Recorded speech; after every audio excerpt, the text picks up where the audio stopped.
Meanwhile, Samuel had died, and Israel had mourned for him. He was buried in Ramah, his hometown. And Saul had banned from the land of Israel all mediums, and those who consult with the spirits of the dead. The Philistines set up their camp at Shunem, and Saul gathered all the army of Israel and camped at Gilboa.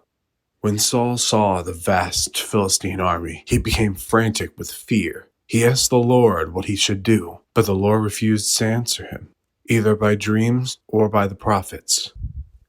Saul then said to his advisers, "Find a woman who is a medium, so I can go and ask her what to do." His advisers replied, "There is a medium at Endor." So Saul disguised himself by wearing ordinary clothing instead of his royal robes.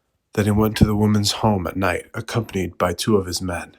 "I have to talk to a man who has died," he said. "Will you call up his spirit for me?" "Are you trying to get me killed?" the woman demanded. "You know that Saul has outlawed all mediums and all who consult with the spirits of the dead. Why are you setting a trap for me?" But Saul took an oath in the name of the Lord and promised, "As surely as the Lord lives, nothing bad will happen to you for doing this."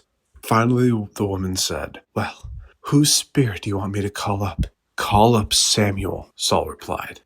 When the woman saw Samuel, she screamed, "You've deceived me. You are Saul."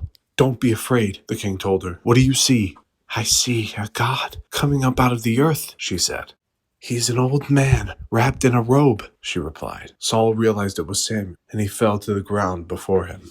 "Why have you disturbed me by calling me back?" Samuel asked Saul. "Because I am in deep trouble. The Philistines are at war with me, and God has left me and won't reply by prophets or by dreams. So I have called for you to tell me what to do." But Samuel replied, "Why ask me, since the Lord has left you and has become your enemy? The Lord has done just as he said he would. He has torn the kingdom from you and given it to your rival, David. The Lord has done this to you today because you refused to carry out his fierce anger against the Amalekites. What's more, the Lord will hand you and the army of Israel over to the Philistines tomorrow, and you and your sons will be here with me. The Lord will bring down the entire army of Israel in defeat."